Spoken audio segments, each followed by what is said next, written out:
Oui, mbote mingi balandi internaute quand tolobela rapide toujours na kati ya 100% star ndi makamu na kati ya chaîne na biso Récit TV chaîne ya ba charge chaîne ya makamu chaîne mo ozo pesa makamu net na film. Oui, je profite de dire un grand merci à mon papa papa Bruno bambote belé na ye pourquoi pas maman la patronne maman Christa Pelé oui balobi que Bruno ne makamu papa na kati ya Récit TV charge. Un grand merci encore à Gibal Tata notre cordon quoi.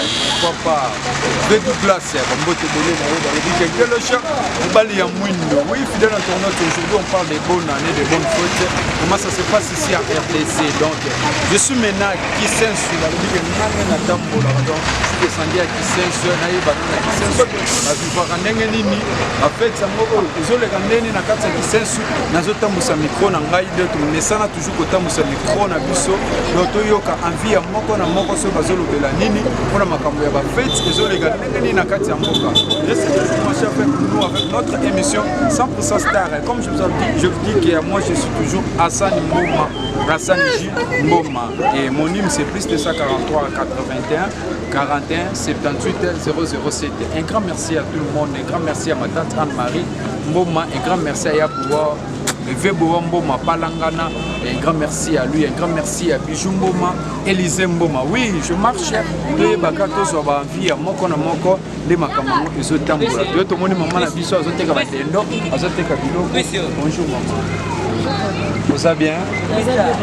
Maman, comment c'est les candings ni pas nayo? Comment c'est bandé ko lega kitoko depuis que potiri babula ba fête na deuxième mois donc comment c'est loko etambula te kendete kwa ba wela ko soma bilamba ya bana bonane donc oteke ko biso passe moi banda ton to yaki to te katiti 23 to kama mwana maboko ka 20 doso ndo te ka ba 45 to komika na maboko mona 20 loko ça fait 3 jours que si là ba wela ko soma bilamba na décembre pour aller après de comme na passe to te ka to lela vraiment siko net ambiance ngozo sentir ngo ndenge nini pena ya ba fête eza chaud ndenge ezala bene po kala mingi ta Noël totikali so na semaine moko ka poto kuma Noël pourquoi ndenge ezalaki ya décembre ezalaki ngwasuma be ono mo na décembre le 19 ya malili ngwasuma pene ezate papa en 2019 2018 les ado fêter décembre ba tokolela lela ba piaka do malili le to 19 donc non mon pene les gars va kitoko te malgré ngwanza.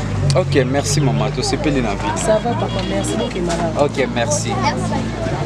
Oui papa, biso toza ba journaliste ya Récit TV, lui toye ba propos ya Noël.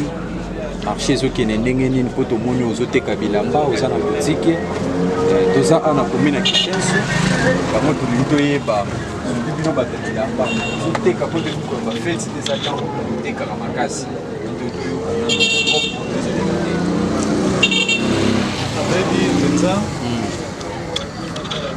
La plupart na banende tuteki la penza ensemble ya ramwa moko ya la pena ngwasuma show donc on m'a bien que tuteka penza atwazo kota ba somba mais ces derniers temps on est oyo ta fight penza fight donc marché penza te batwale la ga mbongo batwayeka ba tuni bakei ayi ba tuni ga bakei donc vente penza batwale la ga mbongo bambongo éviter ce paiement exact na ndenge ya l'activité na ye donc bato aller la ramonga niti banatongo vraiment au teki déjà banatongo ta pièce mon oh c'est vrai batekité bato bazo ya retourna bata ba compla bana ta ba c'est paiement makasi mais to moni vraiment biloko kitoko zalia ba compla bana yango bato ba c'est paiement makasi mais ata mutu mona longa ta pièce mon bato aller la ramonga bon sona zimbona ya somba sona zimbona doit la rambon parce que mbongo ngwe kimi bato boyeke wapi hein eza base ya nini o mbongo ezomona na te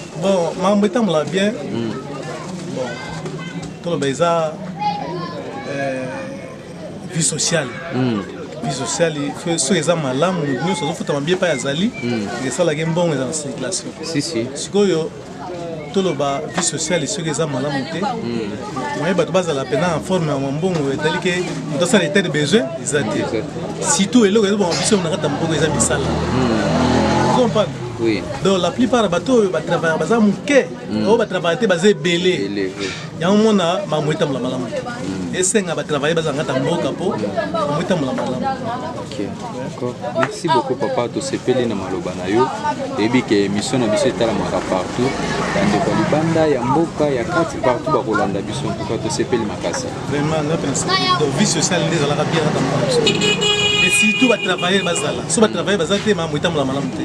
Ya moni ezobota bakuluna hein passer par là donc pour muto avant di boye activité au trouver dans ezate netinga boye na seule activité mais na tika ta piste bongo te mais bato l'état bazuya na mikanda vous comprenez bato économie baye bato environnement bato ninga bazuya mais tandis que ta pièce mon atongo na tekité ya mo senga vie sociale ça bien ba travailler bazanga ta mboka pour mameta malamu ceux qui travaillent bazanga ta mboka isala ke on peut marcher bien même que l'on a payé 10 000 pour j'ai une activité au salon quand on est salarié activité nani pour les salariés mais activité nous sommes bien.